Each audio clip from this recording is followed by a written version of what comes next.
Check out FlipsideGaming.com for all your gaming needs. Use the promo code HEROES to save 10% on all orders over $10.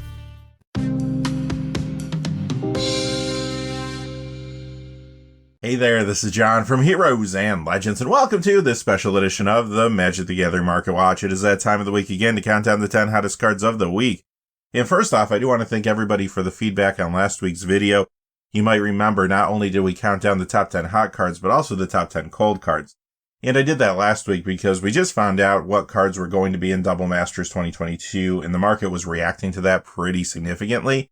This week, not as much. There are cards going down in value, of course, that are going to be in that set, just not to the same degree, with a few exceptions, but we did talk about a number of those cards on Saturday's video. I will keep an eye on it, though, because remember, the product comes out on Friday, so once packs get cracked and cards get circulating, I'm sure we're going to see some more dips, and if they're strong enough, I'll do that again in another video, or in a separate video, depending on where it shakes out in the week. With that being said, we have a lot to talk about today, but quickly before we get into it, just a fast reminder, if you go to FlipsideGaming.com, you can use the Heroes promo code to save 10% on orders over $10. Currently, you can pre-order Double Masters 2022 Draft as well as collector booster boxes there, plus they have a whole lot of other things on their website. Remember, if your order's over $100 or it consists only of singles, shipping will be free in the United States. Also, whenever you use the Heroes promo code, it does support the channel, which is always appreciated, so thank you. And without any further ado, let's get into it. Number 10 is Orb of Dragonkind. This is up $1.03 to $2.30. That is an 81% increase. This is a good time to let you know how we compile our top 10 every week. We look for two major pieces of criteria. The first is a percentage increase in the value of the cards. And secondly, we want to see a true increase in the number of sales out there. So if you're expecting a card to be on the top 10 and it does not make it, well, it fell short in one or both of those categories this week. But enough about that. Let's talk more about Orb of Dragonkind. As you probably know by now, Commander Dragon decks have been hot due to the dragon support that came from Commander Legends Battle for Baldur's Gate. That includes the main set as well as Commander decks. Builds like the Ur-Dragon and Tiamat are showing up at the Commander table more often now using cards like this one. This is also in builds around new cards as well. Miram Sentinel Worm, Lozan Dragon's Legacy, Ganix Astral Hunter, along with the background, Acolyte of Bahamut. Plus, it is a good upgrade to the Draconic Descent Commander deck, and good and fresh builds around the front-facing Commander from there for Crag Cunning Instigator. Number 9 is Harmony of Nature. This goes up $1.53 to $7.10. That is a 27% increase. And this is an older card that's yet to be reprinted, hard to find online in good condition, a little dry this week. It does see a tad bit of Commander play, but it feels like this may have been targeted for a buyout this week. Obviously, it's not on the reserve list, but we have seen some of these older cards that have yet to be reprinted become targets for a quick flip at times. Number 8 is Drown in Dreams. This goes up $1.65 to $5.99. That is a 38% increase. This is from the Innistrad Midnight Hunt Undead Unleashed Commander deck. And this is not the only card that's from a recent Commander deck you're going to see in today's video. I do think because we're getting so many of these pre-constructed Commander decks every year, good cards like this one are falling through the cracks, and then players notice them later, try to go back to the secondary market to pick them up. Turns out, this one is a good upgrade to one of the new Commander Legends Commander decks, Mind Flayers. It's also good in fresh builds around the front-facing Commander there, Captain Nagathrat. Additionally, this is in Commander builds around a new card from the main set, Tasha the Witch Queen. Number 7 is Shadowgrange Archfiend. This is up $1.76 to $4.19 for a 72% increase. This is from the Innistrad Crimson Vow Vampiric Bloodline Commander deck, and it is getting some increased Commander play around a new card from Commander Legends, Raphael Fiendish Savior. Number 6 is Maddening Hex, up $1.81 to $7.82. That's a 30% increase, and this one can be found in the Adventures in the Forgotten Realms Commander deck Draconic Rage. One interesting thing about this card, though, it is starting to show up in some legacy builds here and there in both the main deck and sideboards. Most notably, it showed up at times in Is It Delver builds. Now, beyond that, it is also seeing increased Commander play around new cards from Commander Legends.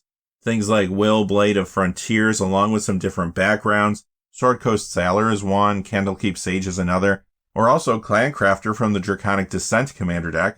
Plus, it's in Commander builds around Mazzy Truesword Paladin, and Karlach Fury of Avernus, along with the background Sword Coast Sailor again. Number 5 is another card from the Adventures in the Forgotten Realms Draconic Rage Commander deck. This is Dragonborn Champion, up $3.20 this week to $13.22. That is a 32% increase. To nobody's surprise, this is seeing more Commander play now thanks to the new Dragon support from Commander Legends. This is in Commander of the Ur-Dragon and Tiamat, for example. It's in builds around some new cards as well, though, like Miram Sentinel Worm, Ganix Astral Hunter, along with the background Acolyte of Bahamut, and Minsk and Boo Timeless Heroes.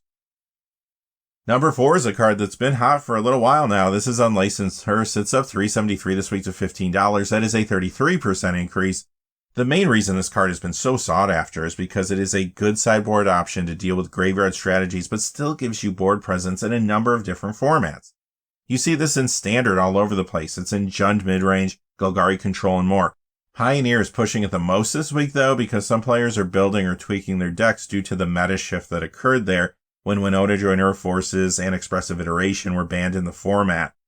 This is in 2 decks that have become very popular, Rakdos midrange and Mono Blue Spirits, and it's in many other builds there too. In Modern, you see this in Murktide Regent, Grixis, Death Shadow, and much more. Legacy, it's in Goblins, both in the main deck and sideboard, and the same is true for Vintage Aggro Shops.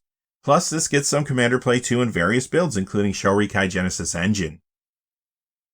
Number 3, Sarkhan Unbroken, is up $4.45 this week to $23.52 for a 23% increase.